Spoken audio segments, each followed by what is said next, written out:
If your all-in-one powers up but the screen stays black, don't give up just yet.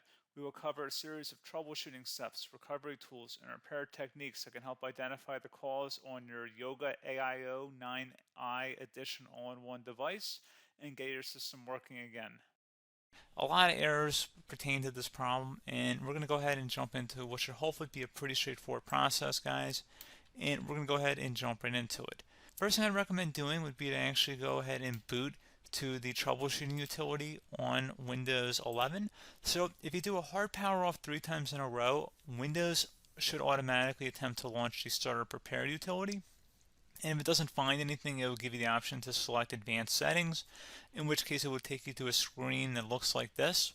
Now, if it does not take you to a screen that looks like this, or you're unable to get to that, you can also download the Windows 10 Media Creation Utility, or Windows 11. They probably will make a creation utility for Windows 11 at some point.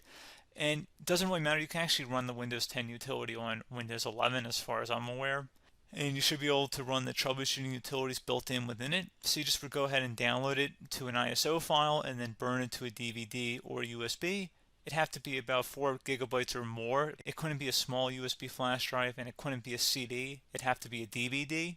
And then you'd boot your computer from it. So depending on the computer manufacturer, you'd have to tap a different key on your keyboard in order to launch that menu, in order to select what boot drive you want to go off of. So it could be anything between the escape key, F2, F8, F12, for example, and those are the function keys on the top of your keyboard. So you may have to just do a little bit of trial and error. Shouldn't take you more than a couple minutes. Googling it would probably be best before you even begin. But anyway, we're ready to go ahead and jump right into it. So we're on the choose an option page. So these will look very similar whether you're booting from it directly within Windows itself, or if you're plugged in a USB flash drive with the media creation utility installed and you selected the recovery option. So when you are setting up your Windows 11 installation or Windows 10, depending on the drive you're using, there should be an option to repair your computer in the bottom left corner of the dialog window, one of the first screens that comes up. You go ahead and select that, and then it would take you to a troubleshooting screen like you see here. And you want to go ahead and select troubleshoot, reset your PC, or see advanced options. And then there are going to be a whole bunch of options in here that we're going to explore in today's video. The first one, we're going to actually go underneath advanced options and then select startup repair, fix problems that keep Windows from loading. So go ahead and select that first.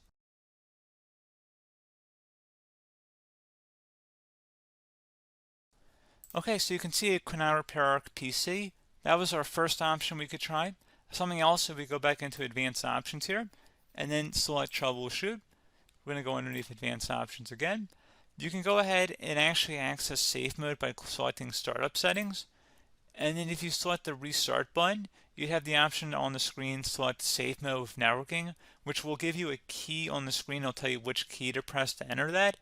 I believe it's the F7 key. It'll do that for you. I'm not going to go over that in today's tutorial because I don't really want to go into safe mode, but you're more than welcome to attempt that by going into here and then selecting restart. Again, it'll launch another screen. It'll say what key do you want to press, and it'll give you like 7 or 8 different options, and you want to select safe mode with networking. There's also an option for a command prompt too, but that's going to be something we're going to cover later in this video, and we don't even have to go through that in order to access it. So that's why I'm not going to really push for that, because unless you know exactly what's causing the problem, you probably don't need to go into safe mode. Unless you're trying to recover files, in which case then you definitely can go into safe mode, but we're trying to actually recover our computer here. So I hope that makes sense. Something else we can also try here as well would be to uninstall updates, remove recently installed quality or feature updates from Windows. So if you go ahead and select that, you can uninstall the latest quality updates, which generally is the more day-to-day updates. Feature updates are the less regularly released ones, like the big ones. I would equate it to service packs in like Windows 7 and Windows Vista and Windows XP. So larger updates that occur once or twice a year at most. And the quality updates are more just a regular update. So probably obviously it'll take longer if you're going to try and uninstall the latest feature update versus quality update. And maybe you don't need to go back that far. So just giving you guys a couple of pointers with that. Something else you can also look at here, and we're going to jump into the command prompt in a little bit, but you can select System Restore, which will use a restore point recorded on your PC to restore Windows. And this is something I would highly recommend here, guys. So select next. Assuming you have a restore point saved on your computer, you go ahead and select the most recently created one, and you'll select next, and then you'll select the drive. You shouldn't actually have to select the drive. You can scan for affected programs, but we're going to keep it all default here, and then we're going to select finish. So once started, system restore cannot be interrupted. Do you want to continue? I think we're going to select yes. I don't think we have anything better to do on our computer right now, so just give it a moment here to initialize. It will take a couple minutes to run, obviously depending on how large your hard drive is and how much is saved on the system restore point. So just give it a couple minutes here.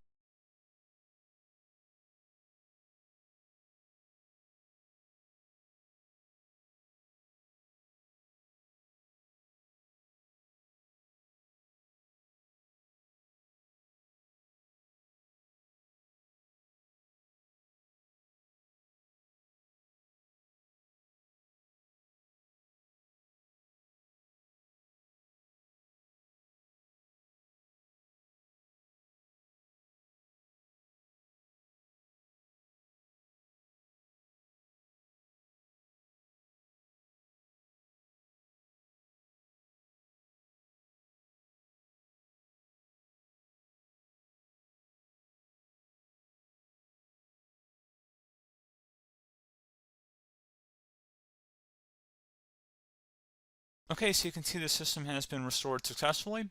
We're going to go over a couple different methods addition to that if that did not work. So I'm just going to pause the video and we're going to start back on the recovery screen that we started with. Okay, so a couple other things we can try here too. If you go back into troubleshoot, you can select reset your PC, let you choose to keep or remove your personal files, and then reinstalls Windows. You can select to keep my files, which will remove apps and settings but keeps your personal files. You can also select remove everything, which will remove all of your personal files, apps, and settings. So this is more of a factory reset, the second option here. First option, it should not delete all of your personal files. However, it will pretty much clear most of your programs. And keep in mind, there's no guarantee that your information, number one, is even still available and easily recoverable on your computer to the point that you actually would be able to recover anything. And the second point is that there's always a chance that it won't actually recover and it will just do a factory reset anyway.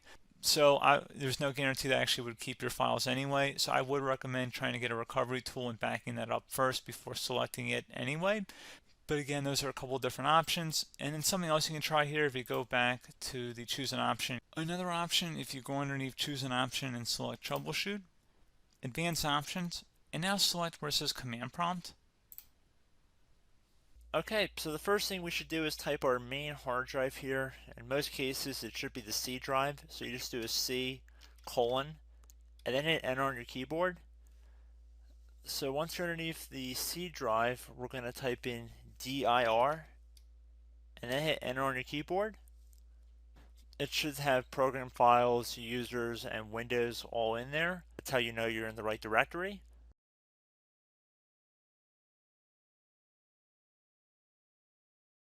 In some cases, it might be the D drive as well, so just keep that in mind.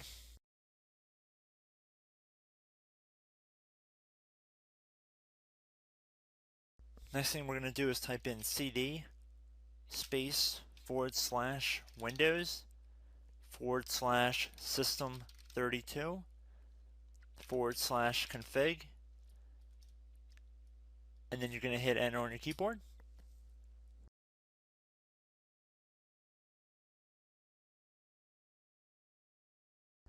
So now you're going to type md space backup. If you've seen other tutorials, it might also say to put down md backup.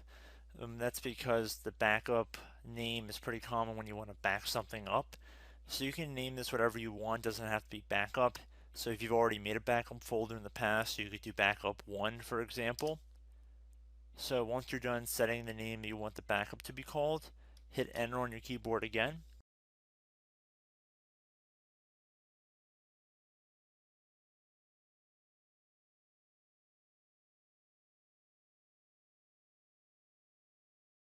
At this point you want to type copy, C-O-P-Y, space, then you want to do the star symbol above the 8 key, then do a period or a dot, whatever you want to call it, then another $, and then another space, and then type backup, and then hit enter on your keyboard.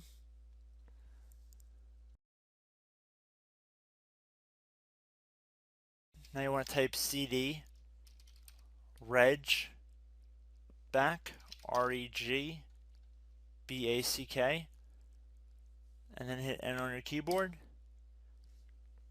So now that we are under the reg back, so now you want to type dir again, and then hit enter.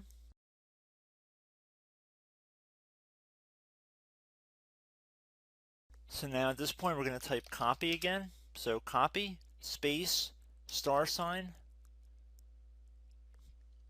dot, another $, space, and then 2 dots. So we're going to type copy, space, $, dot, sign, $, dot, dot, and then hit enter on your keyboard again. So for overwrite, you want to overwrite all. So type A on your keyboard, so capital A, and then hit enter on your keyboard.